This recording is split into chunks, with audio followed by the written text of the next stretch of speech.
A $500 solar box matches a $20,000 roof system.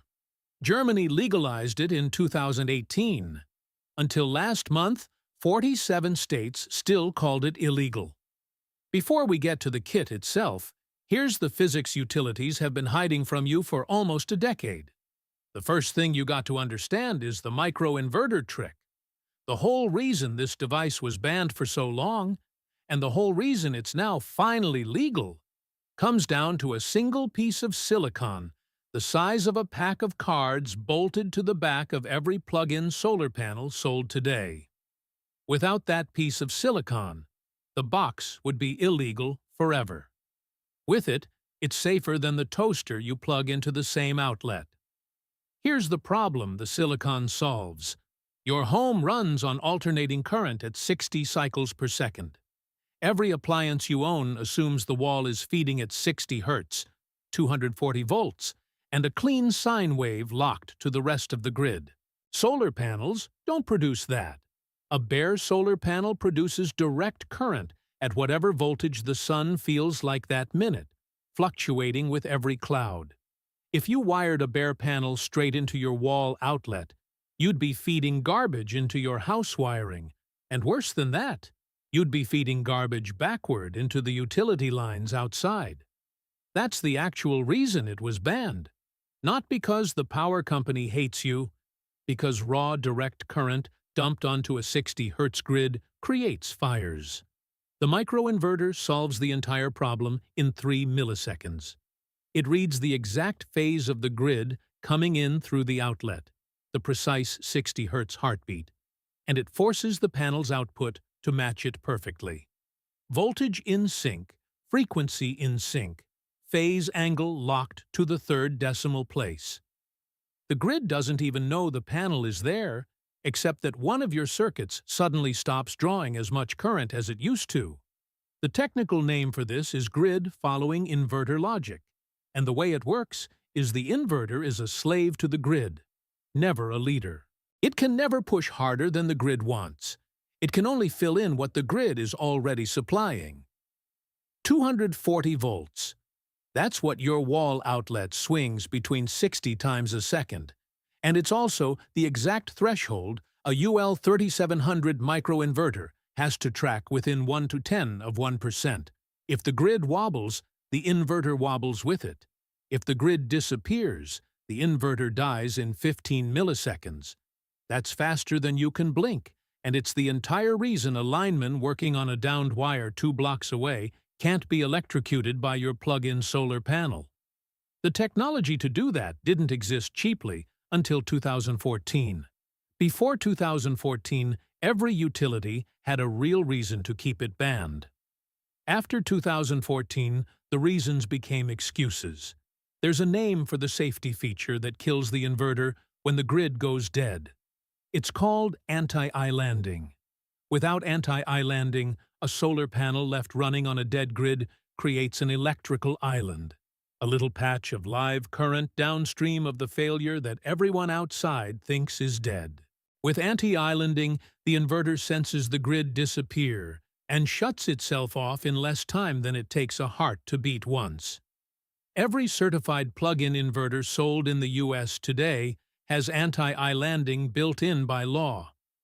The lineman 2 blocks away is safer with 100 plug-in panels on his street than with 0, because the panels also provide instant fault detection that the utility's own equipment doesn't. The German engineers figured this out first, and they didn't waste a decade arguing about it. By 2017, the German electrical safety body had certified the entire category, and by 2018, you could walk into a hardware store in Berlin, buy a €600 box, hang it off your balcony railing, plug it into your kitchen outlet, and start offsetting your power bill the same afternoon. No permit, no electrician, no utility approval, nothing. Now switch to the part that should make your jaw drop, because the German story is the one nobody in the US media will tell you straight. By the end of 2024, Germany had over 1 to 2 million plug-in solar systems running across the country. 1 to 2 million households generating their own electricity through a hardware store box that cost less than a refrigerator. The Germans call it the Balkenkraftwerk, the balcony power plant. And at this point, it's so normal that apartment buildings in Munich come pre-wired with balcony solar circuits the same way American apartments come pre-wired with cable jacks. The reason this matters isn't German nostalgia. It's that the United States, the country that put a man on the moon 8 years before Germany even reunified, was decades behind on a piece of technology a hardware store could sell for the price of a used iPhone. And the reason wasn't that we couldn't figure out the physics. We figured out the physics in 1996. The reason was the utility lobby. Every U.S. state regulates electricity through a public utility commission. Every public utility commission is, by design, lobbied hard by the utilities it regulates. And every utility in America has a financial interest in not letting you generate your own power, because every kilowatt hour you generate yourself is one they don't sell to you. Net metering, the rule that says the utility has to credit you for the power you push back to the grid, exists in most states, but it took 30 years of fights to get there, and it doesn't apply to plug-in solar. Plug-in solar isn't trying to push power backward. It's trying to offset what you'd otherwise pull. The utilities know this. They blocked it anyway, because the precedent of any household electricity generation that doesn't route through their billing system is a precedent they wanted dead. The lobbying playbook ran on 3 claims, and every one of them was technically true and practically dishonest. Claim 1, untrained homeowners would backfeed dangerous voltage onto the grid. Solved by anti-islanding hardware in 2014, but the utilities kept claiming it for 10 more years. Claim 2, utility transformers couldn't handle reverse power flow. True for some old transformers in some neighborhoods, false for most of the modern grid, and irrelevant for plug-in kits which barely backfeed at all because the home consumes everything they produce in real time. Claim 3, insurance companies wouldn't cover homes with unauthorized solar. True until UL 3700, false after. The lobby ran on the gap between when the technology became safe and when the regulations admitted it. Germany wasn't the only country that figured this out. The Netherlands legalized plug-in solar in 2017. Austria in 2019. Spain followed in 2021. Portugal, Italy, Switzerland, and Belgium have all followed since. By 2024, almost every Western European country, except Greece, had a legal pathway for residential plug-in kits. Australia legalized them in 2023. Japan has had grid-tied plug-in solar since 2019. The United States was, by 2025, the single largest developed economy in the world, where a homeowner could not legally plug a 600-watt solar panel into a wall outlet without filing for a building permit and hiring an electrician. That changed in 2025 with Utah, in 2026 with Maine and Virginia, and the dam is now broken. What broke the dam wasn't a technology breakthrough, it was the UL 3700 safety standard, finalized in 2024, which formally certified plug-in solar inverters as safe for direct outlet connection. Once UL signed off, the utilities couldn't keep claiming the technology was dangerous. The lawsuits got harder to win. Utah caved first in 2025, carving out an exemption for systems up to 1,200 watts. Maine signed its bill in April 2026. Virginia followed weeks later, becoming the third state. Colorado and Maryland are sitting on the governor's desk right now. Roughly 30 more states have legislation pending.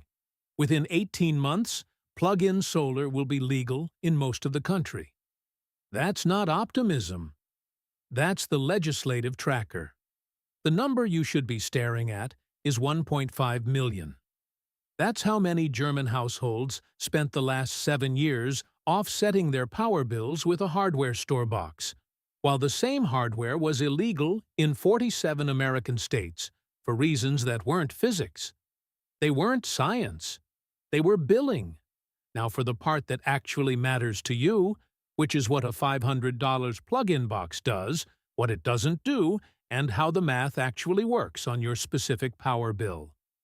A typical plug-in in 2026 includes one or two glass-fronted monocrystalline panels, a microinverter, a mounting bracket for a balcony railing or a south-facing wall, and a power cable that ends in a standard household plug.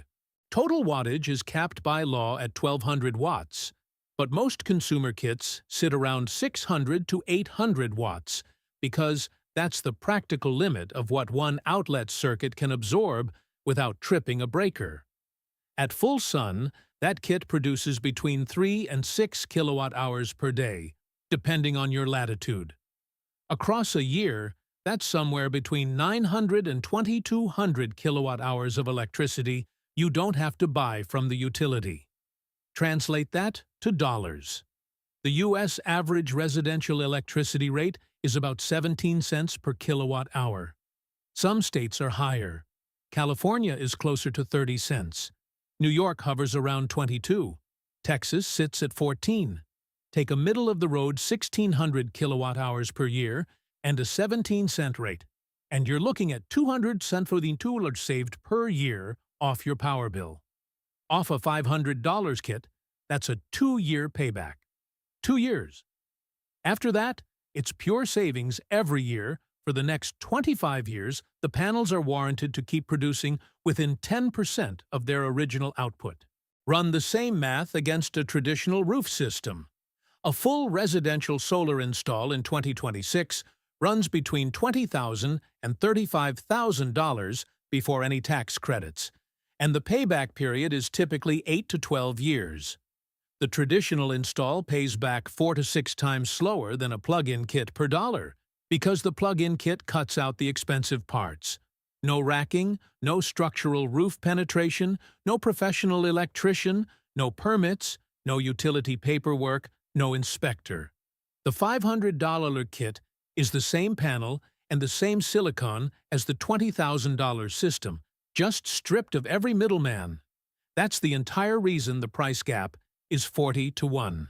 Here's what it doesn't do. A 600W plug-in kit won't run your central air conditioner. It won't power an electric stove.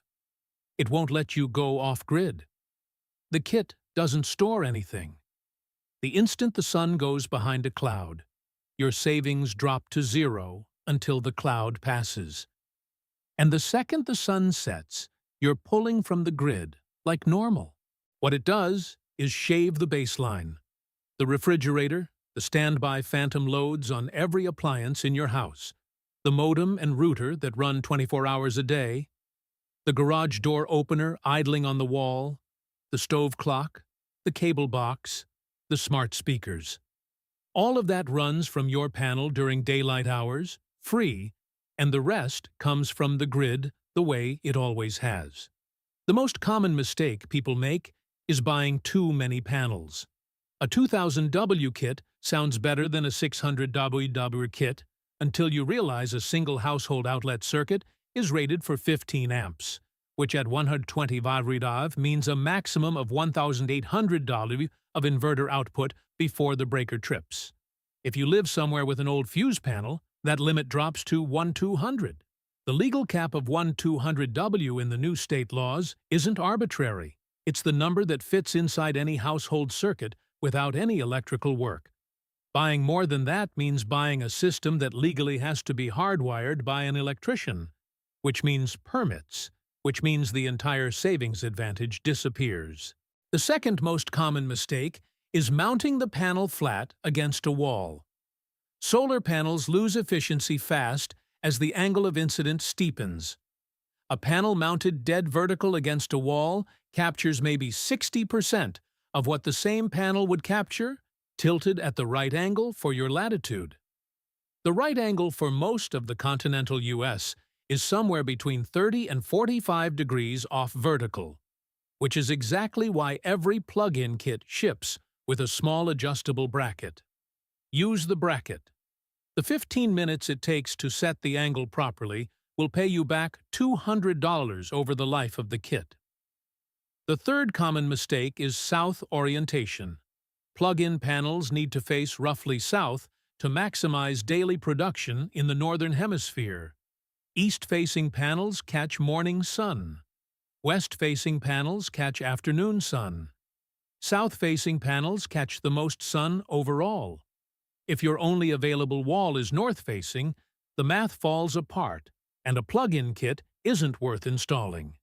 Check your wall's orientation with a phone compass before you buy. Installation is the part that genuinely surprises people. There's no electrician. There's no permit in the states where it's legal. You bolt the panel to a balcony railing or lean it against a south-facing wall. You run the cable inside through a window or a vent. You plug it in. The microinverter syncs to the grid in about 3 seconds. Your meter starts spinning slower. That's the whole install. Most people finish it in 15 minutes, and the only specialty tool they touch is a screwdriver. You don't have to call your utility. You don't have to inform them. The whole point of the new state laws is that a 600.evu plug-in kit is now legally classified as a household appliance, not a generation system. The utility doesn't care that you bought a more efficient refrigerator, and they don't care that you bought a plug-in solar panel. Your meter still works the way it always did, ticking up when you pull from the grid and standing still when you don't. The only difference is it stands still more often. The single biggest threat to plug-in solar isn't physics or politics anymore. It's confusion. Most homeowners don't know it's now legal in their state. Most landlords don't know they can't ban it. And most apartment lease agreements that prohibit modifications don't apply to a panel hung on the inside of a balcony railing because nothing got modified. The barrier left, 2 years from now, won't be regulation. It'll be that nobody told you the rules changed. If a $500 plug-in box can offset your power bill without a permit, wait until you see what a $100 DIY rig did to a $20,000 roof system. That video's right here. If this breakdown of the solar industry's hidden physics changed how you look at your wall outlet, please subscribe and like the channel. We are exposing the energy secrets that utilities have fought to keep in the dark. Join us in powering a more independent future. The next breakthrough is coming soon.